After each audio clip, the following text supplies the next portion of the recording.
자, 우리가 점점 더 오래 살게 되잖아요? 그럼 이런 생각 해보셨어요? 이 긴 인생에서 가장 중요한 자산, 이걸 어떻게 지켜야 할까? 오늘 이야기에서는 바로 그 핵심, 100세 시대를 살아갈 우리의 뇌를 지키는 전략에 대해 한번 제대로 파헤쳐 보겠습니다. 유명한 SF 작가 윌리엄 깁슨이 이런 말을 했어요. 미래는 이미 와 있다. 다만 균등하게 온 것은 아니다. 이게 오늘 우리 주제랑 정말 딱 들어맞는 말인데요. 무슨 뜻이냐면 우리의 뇌 건강, 그 미래를 바꿀 방법들은 이미 우리 곁에 있다는 거예요. 근데 이 정보를 아는 사람과 모르는 사람의 미래는 정말 완전히 달라질 수 있다는 거죠. 자, 그럼 여기서 모든 게 시작됩니다. 한번 생각해 보세요. 우리가 100살까지 산다고 가정했을 때 내 모든 경험, 소중한 관계, 그리고 내가 이뤄낸 모든 것들을 가능하게 하는 단 하나의 자산, 딱 하나만 꼽으라면 그게 뭘까요? 네, 맞습니다. 정답은 바로 뇌예요. 지금 보시는 것처럼 뇌는 그냥 우리 몸의 일부가 아니에요. 우리 삶의 관제탑 그 자체죠. 매일같이 3,300억 개나 되는 세포 교체를 지휘하는 말 그대로 우리 몸이라는 거대한 왕국의 절대적인 통치자입니다. 우리가 느끼고 생각하고 존재하는 그 모든 것의 중심, 바로 여기에서 시작되는 거죠. 그리고 사실 우리는 이걸 본능적으로 다 알고 있어요. 보세요. 2016년에 조사를 해봤더니요. 사람들이 미래에 대해 가장 두려워하는 질병 1위가 뭔지 아세요? 암도 관절염도 아니고 바로 치매였습니다. 이건 그냥 병이 무섭다는 차원이 아니죠.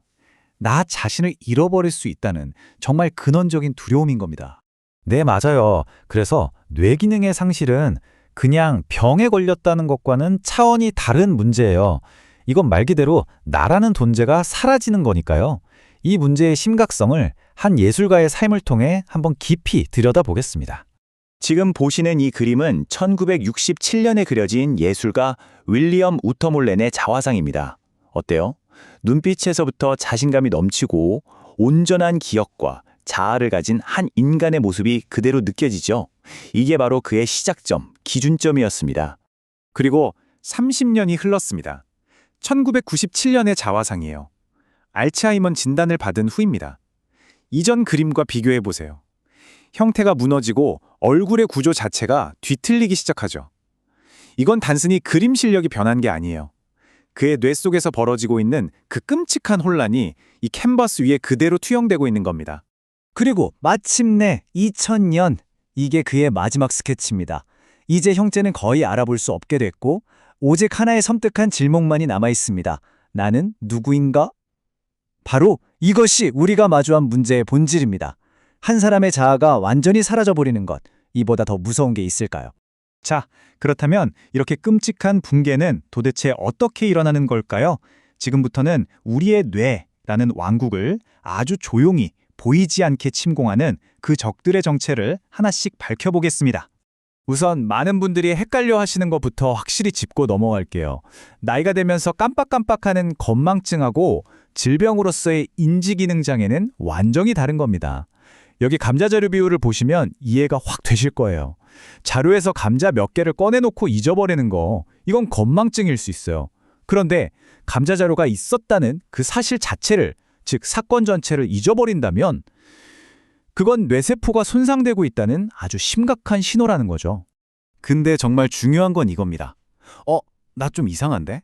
하고 증상을 느꼈을 때는 이미 꽤 늦었을 수 있다는 거예요.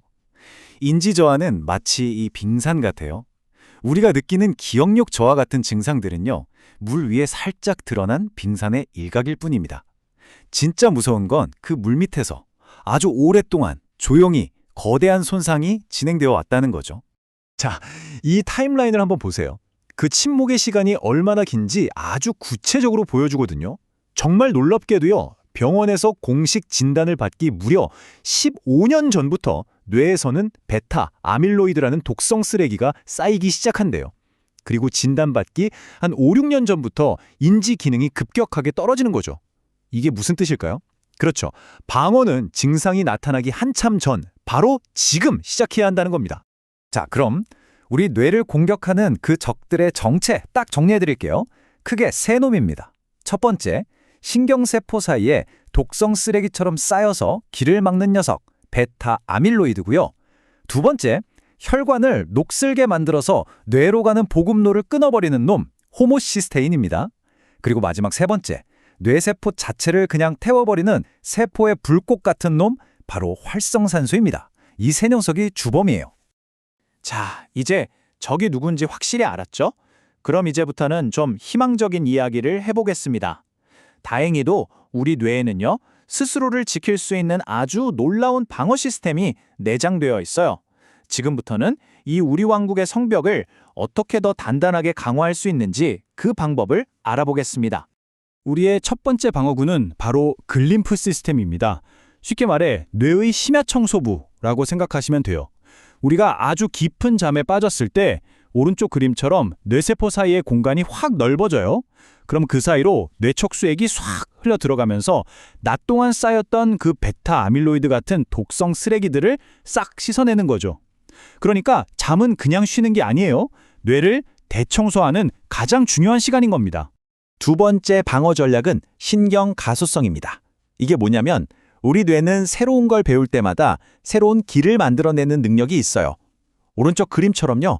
자꾸 쓰면 쓸수록 신경망이 아주 빽빽하고 복잡해지는 거죠. 이걸 인지 예비능이라고 부르는데요. 비상 도로를 많이 만들어두는 거랑 똑같아요. 그래서 주 도로 하나가 막히더라도 다른 길로 쌩쌩 다닐 수 있는 거죠. 실제로 새로운 걸 배우면 뇌 무게가 10%나 늘어날 수도 있다고 하니까 정말 대단하죠. 자, 이렇게 잠 잘 자고 계속 배우는 걸로 기본적인 방어벽을 쌓았다면 이제는 더 적극적으로 나가야겠죠? 아까 우리가 확인했던 그 3명의 침입자들 있죠. 그 녀석들을 직접 상대할 최정의 특수부대를 투입할 시간입니다. 그게 바로 통합된 영양 공급 전략이에요. 우리 최정예 부대는 딱 4개의 전문 유닛으로 이루어져 있어요. 첫째, 왕국의 성벽, 즉 뇌세포 자체를 튼튼하게 하고 보급로인 혈관을 뚫는 공병대, 바로 오메가3입니다. 둘째, 뉴런과 뉴런 사이의 신호를 착착 연결해주는 통신병, 레시틴이 있고요. 셋째, 부대 전체의 에너지를 보급하고 호모시스테인의 공격을 막아내는 방패부대, 비타민 B군이 있습니다. 그리고 마지막으로 전쟁터에 쌓인 독성 쓰레기를 청소하고 길을 넓히는 특수 정화부대, 바로 은행입 추출물이죠. 근데 제일 중요한 건 뭐냐? 이들이 따로 노는 게 아니라 하나의 완벽한 팀으로 움직인다는 겁니다. 자, 바로 이 그림이 오늘 이야기의 하이라이트입니다. 바로 통합 방어 매트릭스라는 개념인데요. 아주 간단해요. 왼쪽에 있는 뇌를 공격하는 위협들이 자물쇠라고 생각해 보세요. 그럼 오른쪽에 있는 우리 영양 부대원들은 그 자물쇠에 딱 맞는 열쇠가 되는 겁니다. 이들이 어떻게 완벽한 한 쌍을 이루는지 한번 보실까요? 그러니까 이 통합 방어 매트릭스가 바로 그 원리예요.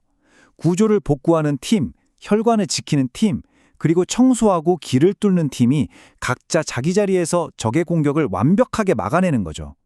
뇌라는 이 왕국을 지키는 건 어느 한 가지 영웅적인 요소가 아니라 이 모든 것들이 톱니바퀴처럼 착착 맞물려 돌아갈 때 그때 비로소 완벽한 힘을 발휘하는 겁니다. 결국 여러분의 뇌라는 왕국을 지키는 사령관은 다른 누구도 아닌 바로 여러분 자신입니다. 오늘 우리는 적이 누구인지 그리고 그들을 막아낼 최정의 부대를 어떻게 꾸려야 하는지에 대한 핵심 정보를 모두 얻었습니다. 이제 이 강력한 부대를 어떻게 지휘하고 매일 어떤 선택을 내릴 것인지는 전적으로 여러분의 손에 달려 있습니다.